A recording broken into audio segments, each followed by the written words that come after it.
நல்ல க்ரீமியான அதே சமயத்தில் நல்ல டேஸ்டான மிளகு பொங்கல் எப்படி பண்ணுறது அப்படின்றது தான் நான் இந்த வீடியோவில் சொல்லியிருக்கேன். இதோடைய ஃபுல் டீட்டெயில் வேணும் அப்படின்றவங்க என்னுடைய சேது சித்ரா கிச்சனில் போய் பார்த்தீங்கன்னா உங்களுக்கு அந்த கிளியராக உங்களுக்கு புரியும். அதுவும் இல்லாமல் இது 3-4 ஹவர் ஆனாலும் ரொம்ப கெட்டிப்படாது, அப்படியே க்ரீமியாக ரொம்ப நல்லாயிருக்கும். அப்படி எடுத்து வாயில் வச்சிங்கன்னா அப்படியே வழுக்கிட்டு உள்ளே போவோம்.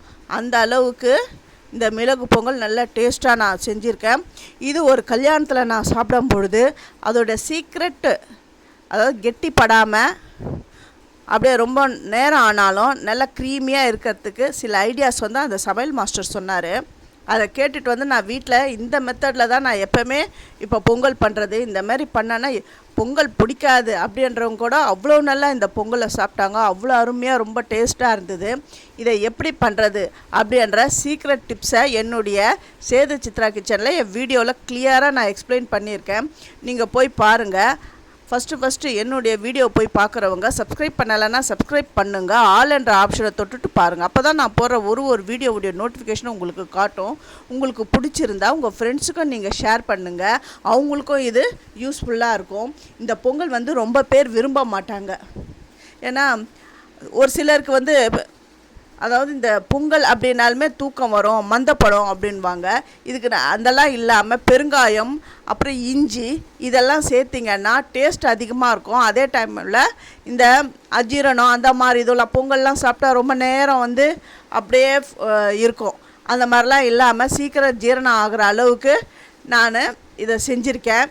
நீங்கள் குக்கர்லலாம் பண்ணிங்கன்னா சீக்கிரம் இது வந்து கெட்டிப்பட்டுடும். இது அரிசி தனியாக பருப்பு தனியாக அப்படி வேக வைங்க. ஏன்னா பச்சரிசி வந்து சட்டுன்னு வெந்துடும். அதேமாரி பாசி பருப்பும் சீக்கிரமாக வெந்துடும்.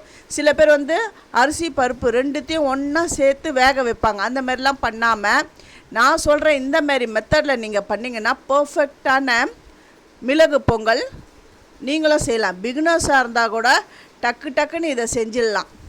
அவ்வளோ டேஸ்ட்டாகவும் இருக்கும், நல்லா பர்ஃபெக்டாகவும். ஃபஸ்ட்டு டைம்லேயே செய்கிறவங்க நல்லா பர்ஃபெக்டாக நீங்கள் பண்ணிடுவீங்க.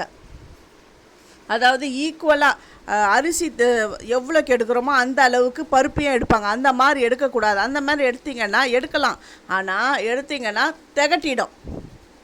நான் சொல்கிற அந்த அளவுகள் கரெக்டாக நீங்கள் செஞ்சிங்கன்னா ஃபஸ்ட்டு சமையல் செய்கிறவங்க கூட இந்த பொங்கலை நல்லா பர்ஃபெக்டாக செய்வாங்க. இந்த பொங்கலுக்கு சாம்பார் சட்னி ரொம்ப நல்லாயிருக்கும். உங்களுக்கு என்ன தேவையோ அந்த சைட் டிஷ்ஷை நீங்கள் பண்ணிக்கோங்க. நான் சட்னி பண்ணியிருக்கேன். தேங்க்யூ.